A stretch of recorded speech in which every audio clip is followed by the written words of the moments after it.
So welcome to Health at Heart's bi-weekly presentation. So this week, I'm going to talk about how to beat high blood pressure with food. Specifically, how you can eat differently, adopt new eating habits to lose weight, which will in turn help lower your blood pressure. Disclaimer, this is being recorded for promotional purposes, so somebody will see this in the future. If you don't want someone to know anything about you later on in the future, don't share too much about yourself. Also, I'm a health coach. I'm not a doctor or a registered dietitian, so no, you need to seek professional medical advice before you make any significant changes to your diet, especially when it comes to your medication. My name's April Eke. Again, I'm a health coach, also a wellness coach. I specifically help people who are dealing with hypertension make lifestyle changes to the diet, stress management, dealing with sleep issues. I'm also a holistic educator. I was formerly trained at Mayo Clinic. All right, let's get started. Pop quiz. How many people in the US actually have hypertension? And hypertension is 130/80.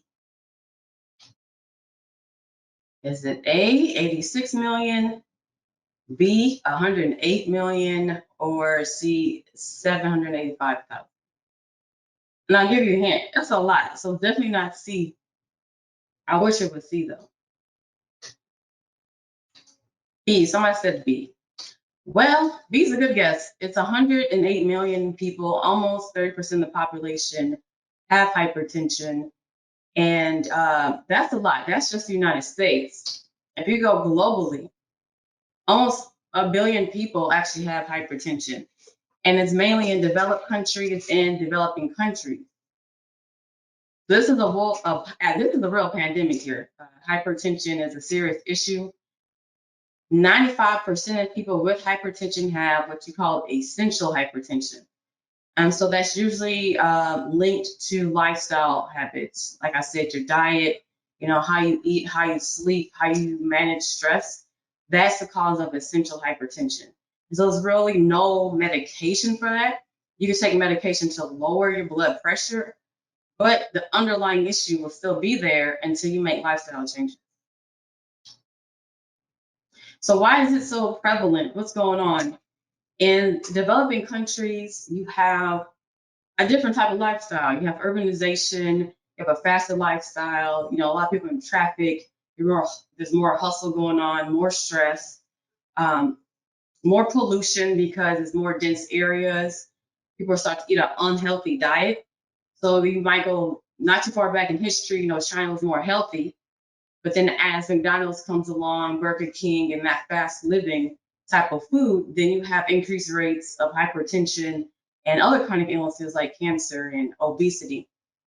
So that has a lot to do with it. And today we're going to focus on the diet part of it.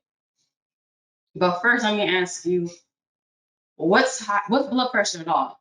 We say high blood pressure, hypertension, but I don't want to assume you know what it is.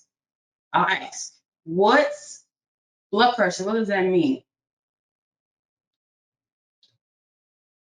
The simplest definition is the force of your blood pushing against the walls of your blood vessel. And so we have two numbers. Your systolic number, your top number, is the force against your blood vessel walls when the heart's pumping. And that bottom number, diastolic, is the force against the walls when your heart's at rest. So knowing that, let's get into what does weight have to do with blood pressure? Well, first let's look at your blood vessel, cardiovascular system is about 60,000 miles long, right? You might be only 5'5", but you got 60,000 miles of blood vessels and actually over 30 trillion cells. So blood has to get oxygen and nutrition to all those cells at that great distance. And the thing with weight is the more you weigh, the longer your blood vessels get. So for every extra pound you weigh, your blood vessels extend 5,000 miles. So if you weigh extra 10 pounds, you have 50 miles of blood vessels that your heart needs to work harder to get the blood to, right? So your heart works faster, beats harder, but it increases your blood pressure. It has to go up if you weigh more. So that being said, there's another link between high blood pressure and food. Metabolic syndrome is a combination of conditions, including high blood pressure, but it also includes type 2 diabetes, high cholesterol, excess body fat around the waist, your visceral fat. It includes high blood sugar levels. And all of this is called metabolic syndrome because it's about how your how your body metabolizes food. And so we're going to what is metabolism. Normally you hear metabolism, you hear either, someone has a slow metabolism or a fast one, and it's usually linked to weight and food. But generally, metabolism is any chemical process in the body needed to sustain life. It's about converting food into energy. It's about using amino acids to create protein to build up muscles. It's about the breakdown and build up of anything your body needs to do to maintain your life. But for this presentation, we're going to focus on converting energy into food. So we're going to talk about metabolism and digestion. So here we go, the top 5 ways to improve your digestion. Overall, I would like to kind of give you a quick brief on digestion. So it starts in your mouth, right? When you chew your food and you smell your food, your body starts to create enzymes. Your saliva starts building up to break down the food in your mouth, and then you go down your esophagus, right? So food comes down the esophagus, it gets through to the stomach. The stomach has stomach acid and enzymes that help break down food, especially meat. And then travels to the small intestines. Small intestines are about 25 feet long, if you can imagine. They wind, they wrap around. They're narrow in width, but they're very long. And then from there, the food goes into the large intestine. It's a wider tunnel, and it's about 5 feet long, right? So up and through your intestines, a lot of probiotics, what we call bacteria. That's just a quick brief, so you can kind of follow what I'm going into next. The first way to improve your digestion is to increase your stomach acid and to make sure your stomach acid maintains a pH of 1 to 3, right? So in the US, 22% of people have what's too low stomach acid. Like you don't have enough usually, and maybe the pH is too high, and that's the actual condition. And so if you find when you eat, your stomach gets, maybe have heartburn, you might have gas and bloating, that might be because your stomach acid is too low. If you find you have more problems digesting meat, especially because you need stomach acid to break down meat, that could be a sign your stomach acid is too low. And some people in general have food intolerances that could be because your digestive system is insufficient. All right, so if you think you might need to increase your stomach acid, your hydrocaloric acid, there's a lot of you can do. Okay, so I have my top 2 are free. So you can smell your food. And what I mean by smelling your food is when your body knows food is coming, it starts to lower the pH of that stomach acid to that 1 to 3 range, and it increases the amount of stomach acid in your body in preparation for the food. And as you chew your food, you want to chew slow. You want to chew at least 32 times, no matter what you're eating, and begin breaking down your food. All right. So when that food gets to your stomach, it's already partially broken down, and 2, that stomach acid is ready. Another thing you can do is consume apple cider vinegar 30 minutes, an hour before eating. And that helps reduce the pH of your stomach acid. If you feel like your stomach acid pH is not acidic enough. If it's not acidic, you can't break down the protein. Proteins are complex structures, and you need to have that acid. Also, something to be kind of cautious of is drinking with your meals. If you drink with your meals, you're watering down your stomach acid, which is going to make it harder for your body to break food down. You want to drink closest 30 minutes before a meal. If you can do like longer than that, that's even better. Something else you can try is a supplement. There's a hydrocaloric acid supplement that you can take. There's a lot of brands. Just make sure it's non-GMO and it's organic, and it's a qualified, credible company. But when you take the supplement, if you start off with just, the smallest dose, maybe don't do it for every meal. Just start with one a day before you eat and see how that feels. If if you feel like your stomach is getting too hot or too warm, that's a sign you probably have too much stomach acid, and that would mean you don't need to take any supplement. And so to go back to the apple cider vinegar, a lot of people already know about apple cider vinegar, but I see people like taking it wrong. People are taking shots of apple cider vinegar and drinking it straight by itself. That's dangerous. It will burn your esophagus because it's very acidic. Only take 1 tablespoon of apple cider vinegar at a time, and you need to always dilute it with some warm to hot water, and so that your body can handle the pH of it. A lot of different things you can do. You could add some honey, cayenne pepper, you can add ginger, whatever you like to make it taste good. And that's something you can start taking like every day. Number 2, we have digestive enzyme. Now, hopefully some of you have heard of enzymes before. The body has over 1,300 types of enzymes throughout the body. Enzymes are substances you need in order to create a chemical reaction in the body. When it comes to digestive enzymes, they help begin breaking food down for you. And so they're in your stomach, they're in your pancreas, and even in your salivary glands.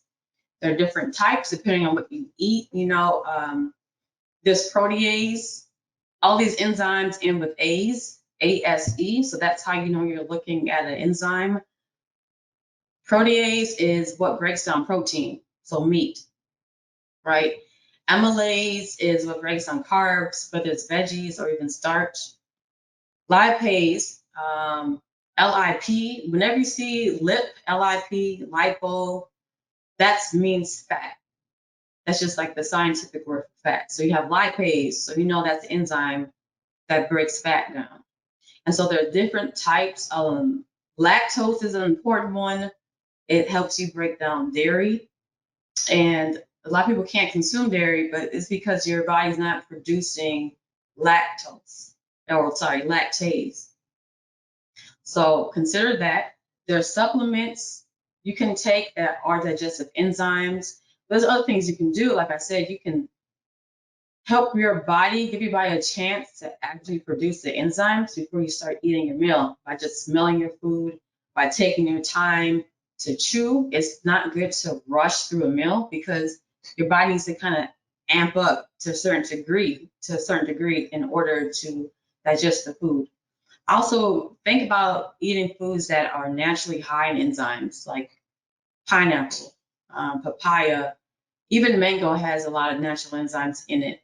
So if you eat that, like of course by itself, right? Because you eat fruit by itself, especially pineapple and papaya, but then it helps keep the level of enzymes in your body at the right level. Also, you spread your meals out.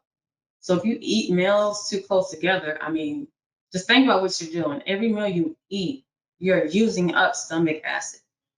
You're using up digestive enzymes. And so that leaves less of those digestive resources for your next meal if you eat too close.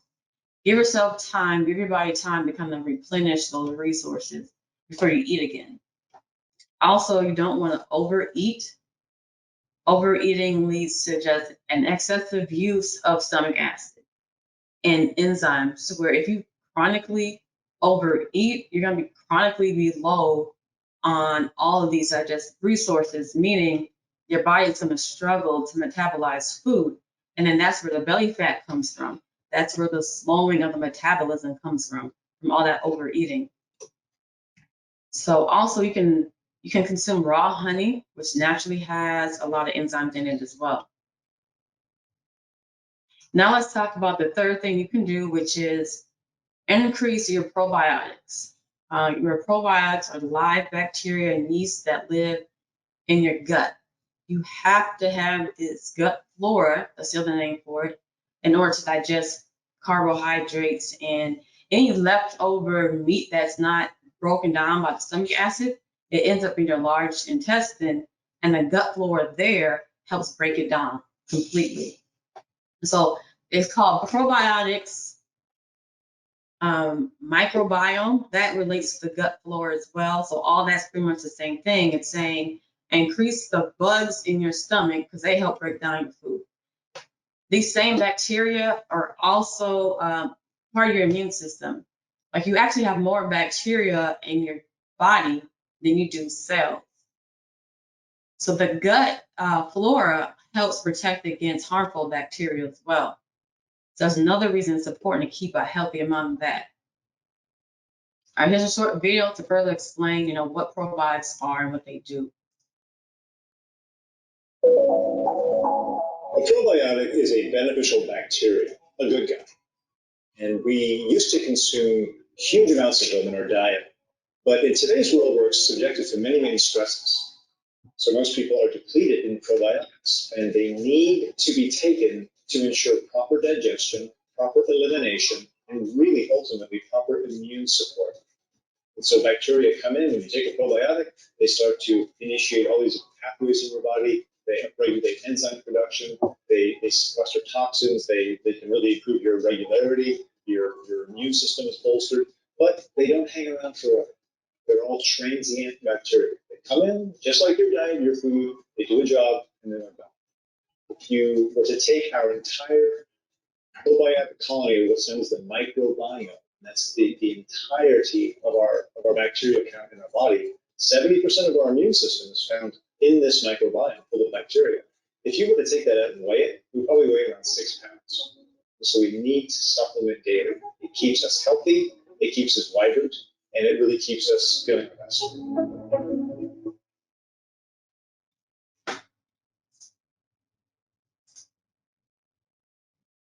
Okay, note what he said. He mentions that probiotics help with the enzymes to help them work, and they kind of help to keep you regular so you're not constipated. So they're very important. They don't last forever. They have a life cycle, so you need to always be replenishing them. So to give you a little bit more insight into these bacteria, there are like 3 main ones that you'll find in supplements. So you have bifidobacteria, which helps break down carbohydrates. You have a lactobacillus, which is very important to break down dairy. And you have L. acidophilus. And actually, acidophilus is some of it's in your small intestine, so that helps you break down your veggies and things like that. So all your supplements, if you're looking to buy one, should have all 3 of these because these are the very important ones, and they'll have some others. You want to look for GMO, non-GMO, organic, and also you want to make sure you're buying living bacteria. Whatever probiotic you use, the bugs need to be alive. And people literally sell supplements that have dead bugs in it and they don't do anything good, but they're $20 a bottle. Okay, so if you don't want to do a supplement, there's other types of foods you can eat to enhance your gut flora. Mainly fermented foods, you have yogurt, kefir. I know you guys heard of kefir, sauerkraut, fermented cabbage, pickles. Some cheeses are actually probiotic if the label says live and active culture. So that can be cheddar cheese and mozzarella, even cottage cheese. Also kombucha, which is made with a live active culture in it. That's very good. They taste good to me. They work right away, and they have a good range of bacteria in it. There's also prebiotics. So these bugs, these bacteria, they're alive, right? So they need to eat. They feed on things like honey because honey has a type of sugar in it that they like. They feed on garlic. Garlic has inulin in it, which is a type of functional fiber that the bacteria feed on. So you want to try to eat prebiotics, which are foods that feed your probiotics. So the 4th thing you can do to improve your digestion is time your meals. Time your meals according to your circadian rhythm, aka your biological clock. Know your body's in tune with the sun, and through your master gland, your pineal gland, and seeing sunlight, your body knows when it's time to wake up, when it's time to go to sleep, and when it's time to eat. So if you learn how to honor that and time your meals around that, you'll be able to improve your metabolism. For example, consider eating in a shorter window. And a part of that is knowing your metabolism is most efficient during the day. It's the highest at high noon, right? And so between 11 and 1 is where you can have your biggest meal. Metabolism ready for food at that point. After 3 p.m., though, it kind of slows down. And by nightfall, your metabolism slows way down to the point where if you're going to eat, it should be at the smallest meal of the day, because that's when your metabolism is the slowest.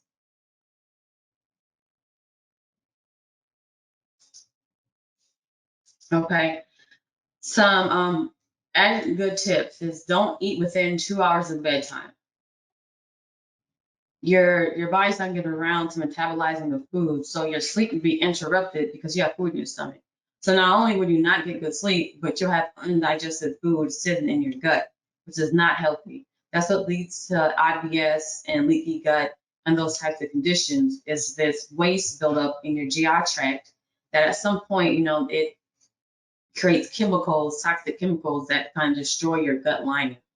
So understand if you're trying to eat a meal and it's within 2 hours of bedtime, you can eat it, but it's not going to be digested. Also, don't eat first thing in the morning, because in the morning is when your body actually wants, for one, to evacuate because you've been sleeping for 6 to 8 hours. But you want to actually hydrate because you haven't been getting any water while you're asleep. And this kind of helps clean out the system and cleans out the digestive tract. Water will help any like stool that's become hardened, soften up and come out easily. Like, it's very important to stay regular when you're talking about eating right and lowering your weight for your blood pressure. The number 5 thing, which you kind of we all know, but we kind of don't like to talk about it, is don't overeat. I briefly mentioned it before, but I'm gonna go a little deeper into it. So over the past 50 years in the US, people have started to eat 138% more than they did before. So that's almost, 1.5 times more than you did before. So if in the 70s someone had a plate of spaghetti, well, now the equivalent would be a plate and a half of spaghetti. And we don't need that extra food. It just happens to be on our plate. So don't eat unless you're actually hungry. The number of calories you consume is directly related to your lifespan. The more you eat above what you need, the shorter your lifespan gets. So there's a study that reduced how a group of people ate by 15%. And over the course of 2 years, they found that those people, like, their metabolism was more efficient, they had more energy in general, and they aged slower. So like the wrinkles didn't show up as quickly, they had less inflammation throughout their body. And so it's a very direct connection between calories and aging. And so even more specifically, there's yet another study, on humans that said long-term caloric restriction, given you're still getting all the nutrients you need, okay? We're not talking about starvation, we're not depriving the body of anything it needs. We're just only giving it just what it needs and no more. And so when you do that, you reduce your risk of type 2 diabetes, of hypertension, and cancer and other chronic illnesses. Now here's a short video to kind of elaborate on what I just said. Well, let's talk about a couple components of diet and nutrition that I think cause a lot of confusion for people still today, because we hear a lot of different things. Carbohydrates, we hear good, bad. What do we need to know about them? Well, there's only 3 sources of calories. They're called macronutrients. That's fat, carbohydrate, and protein. What you have to know is that excess calories shorten your lifespan, no matter which one you eat. So too many carbohydrates shorten your lifespan. Too much fat shortens your lifespan, and too much protein shortens your lifespan. The only thing that has been proven in the history of science to radically extend lifespan of all species of animals, including primates and us, is moderate caloric restriction in an environment of micronutrient excellence. In other words, it needs a diet of a lot of nutrients and not even get us some calories. And the point I'm making here today is that when you eat a diet of micronutrient excellence, it suppresses your desire to overeat calories.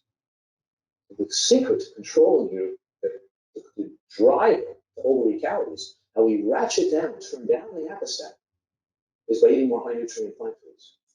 Let's talk about a couple components of diet. Okay, so if you're thinking maybe you might be having, too many calories in all your meals and your diet in general, you kind of want a baseline for how much you should eat. There are a lot of calculators online for calories, kind of based on your age, your height, and your weight. Mayo Clinic has a really good one. They ask you about your activity level and they give you a breakdown of this is how many calories you need in a day to maintain the weight where you are based on all this age, height, weight, and gender. And so if you want to lose weight, you can use the same calculator to figure out, okay, this is how much I'm overeating, considering this is how much I want to weigh,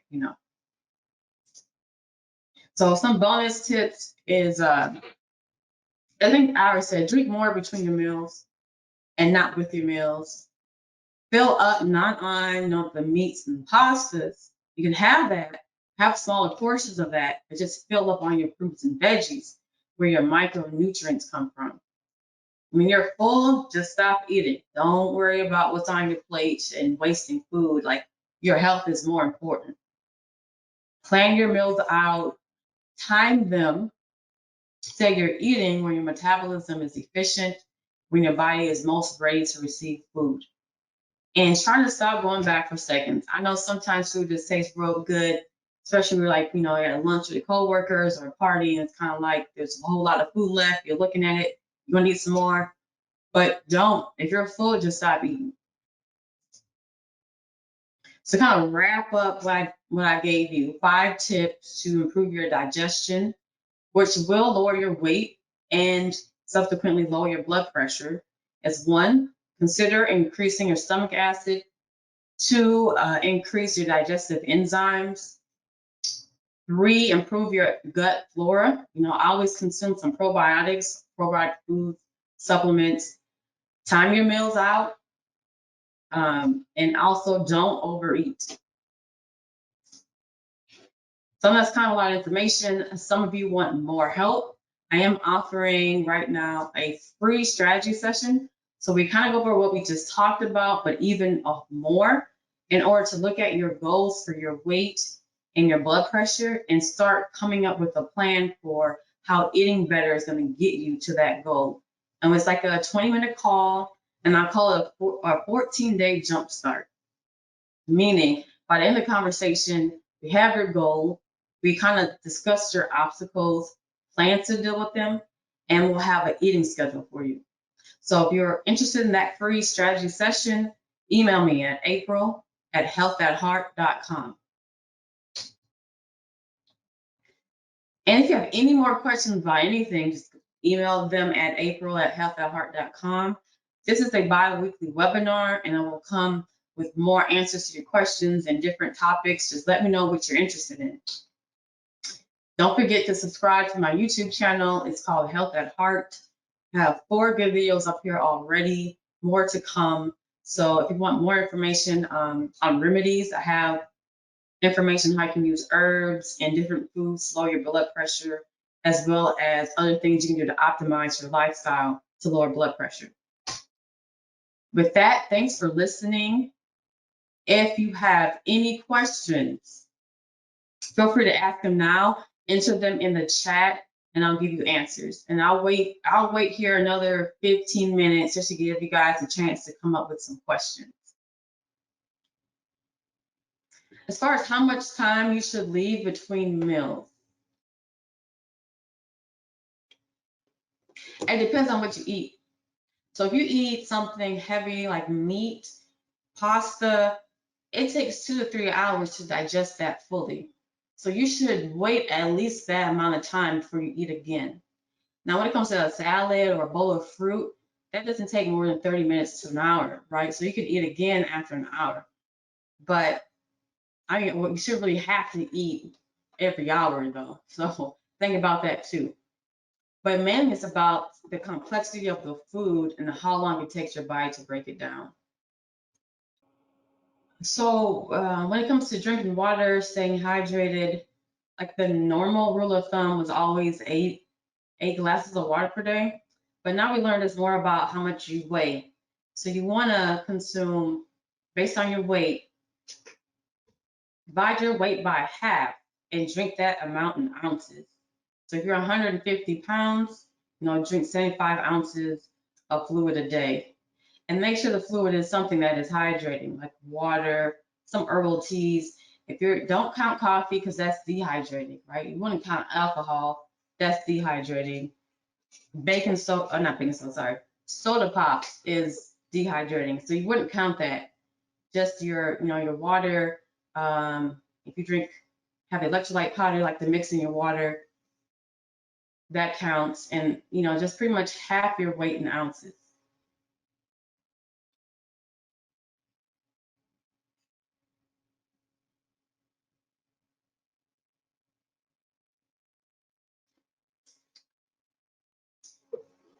And for you guys who stayed to the end, I do have a PDF of the presentation that I'll share. I'm going to put the link in the chat for you now.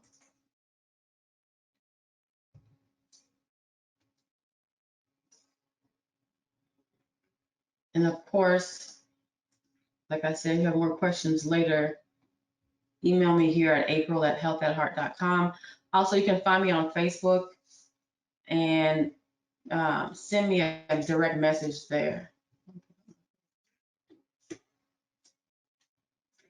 Yeah, with the kombucha, kind of knowing how much to drink, it depends on how you feel.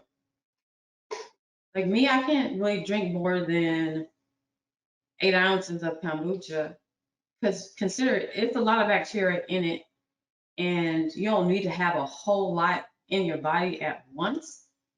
And I kind of drink a mug for the day, 8 ounces. I put it in a coffee mug. I just drink a mug for the day. If I drink more than that, I kind of get bloated.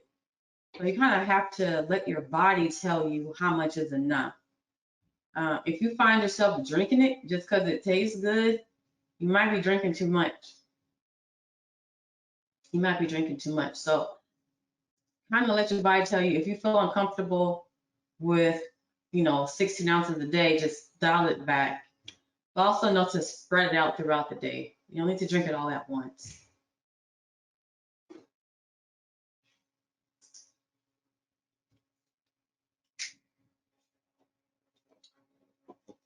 Okay, if you have any questions, feel free to leave the meeting. I'll just wait here in case somebody else pops up with some questions, but thanks for attending.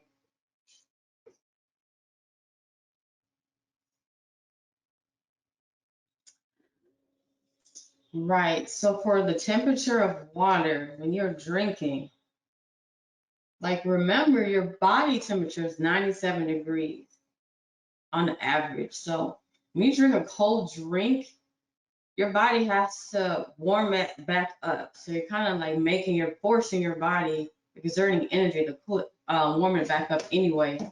So it's just best for that water to be warm. And your cells receive water better when it's warm. Not cold, not hot, but just warm because it's kind of matching the temperature of your blood. So yeah, warm water, room temperature water is better for hydration.